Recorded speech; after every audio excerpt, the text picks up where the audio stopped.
Selling your home can seem scary, especially if it's your first time doing so, but it's actually not as bad as you might think.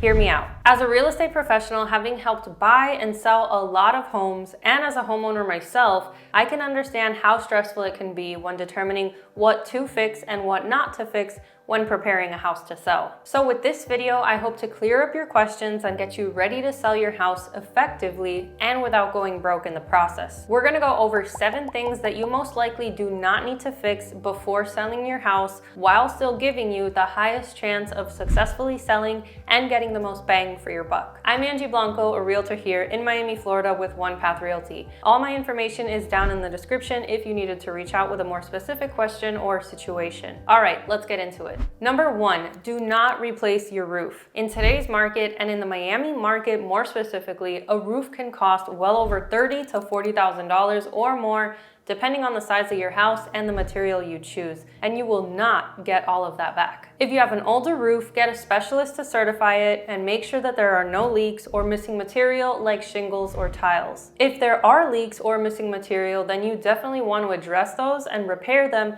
before listing your home, and especially before having a buyer find them during their inspection. Roof issues can really scare buyers away, especially if it's also an older roof. It can also make it harder for a buyer to get insurance on the home, which can really be detrimental to a deal. Without insurance, a buyer who's financing cannot close. And with insurance companies cracking down in Florida, it's definitely worth it to make sure that your roof is up to par and insurable beforehand. Something like an acrylic top coat might also be something you want to consider to extend the life of the roof, and it comes at a fraction of the cost. But a roof specialist would definitely be able to help you determine whether or not that's something that your roof needs. Number 2, do not replace your windows. Depending again on the size of your home and how many windows you have, windows can easily cost tens of thousands of dollars that you will likely also not get back in full. If they're still in good shape, washing them is a great alternative that helps improve the home's appearance drastically and costs nowhere near as much as replacing them. Most buyers can appreciate when a home is well maintained and that everything is functional rather than whether it's got the latest and greatest features but done cheaply or poorly. And speaking of being well maintained, if you do see that some of your windows have cracks in them or don't function properly,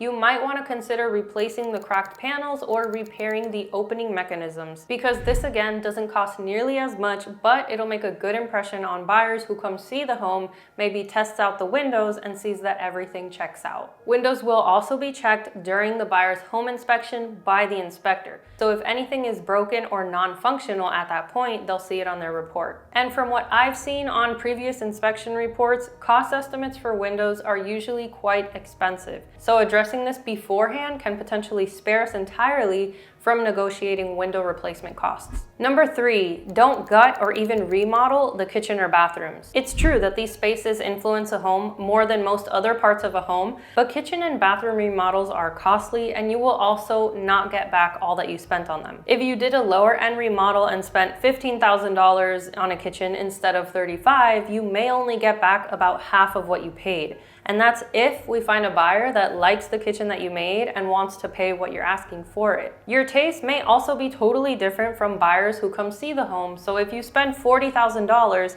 on your dream kitchen, but to a buyer it's a nightmare, it won't be appreciated in the way that you might have expected it to be. A quick facelift to the kitchen and bathrooms can make a big difference for a fraction of the cost.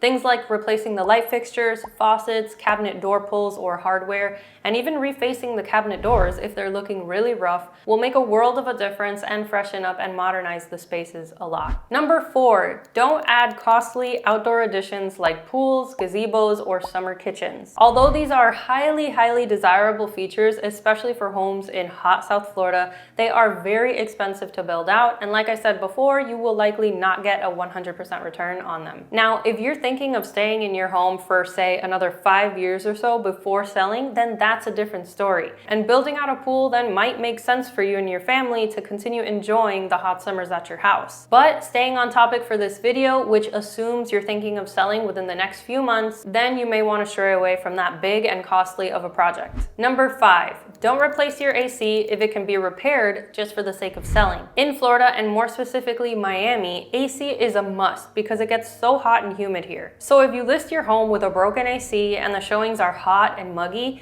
buyers are going to feel uncomfortable, and that's all they're going to focus on. That's all they're going to remember about your property, which is not good when they go back home and are deciding which property to make an offer on. This can be avoided by servicing your unit beforehand, like with a tune-up or a coil cleaning. An AC tech would be able to tell you exactly what your unit needs. But especially in South Florida, these are two things that you might want to consider doing before listing your property to again avoid issues coming up on the buyer's inspection report. If your AC is older, that's one thing that we can usually overcome if it shows that it's been well taken care of and well maintained. But if it's older and not functioning properly, that could lead to other issues like raising more questions about what else is not working properly in the property. And that's never ideal when trying to get our asking price or the most for your property. I do want to mention though that if you rather still sell with a broken AC, we may attract more investor type buyers that don't mind issues like this. In fact, they prefer it so that they can haggle and reduce the price even further to potentially flip the property and so on. Number 6.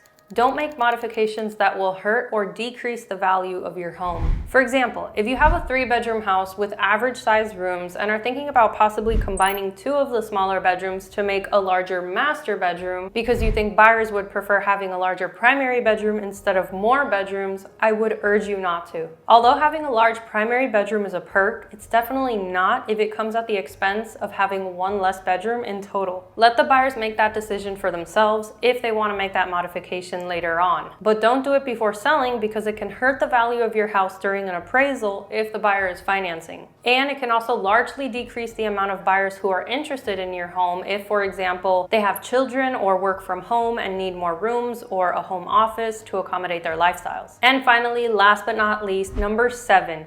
Don't build out your closets. Closets are something so personal for a homeowner and quite expensive too. If your closets need some sprucing up just for the sake of selling and showing nicely, stick to a simple setup like a clothes rack and a shelf, properly installed of course, and leave the expensive customization up to the buyer. We don't know if they'll need 50 shelves for shoes or purses or a rotating tie rack. So now that you know about what not to do before selling your house, take a look at this video here about what not to do after buying a house, assuming you'll need to buy another home after selling yours. Also, if this video reaches 200 likes, I'll make a part 2 of this topic. There are definitely other things I would have wanted to add to this video, but for the sake of time, I kept it at just 7. So like and share this video with somebody who's also going to be selling their house soon too and can benefit from it. Let's help each other save some money and focus on what's really going to give us the biggest return. As always, feel free to reach out to me with any questions at all about your particular situation. All my information is down in the description.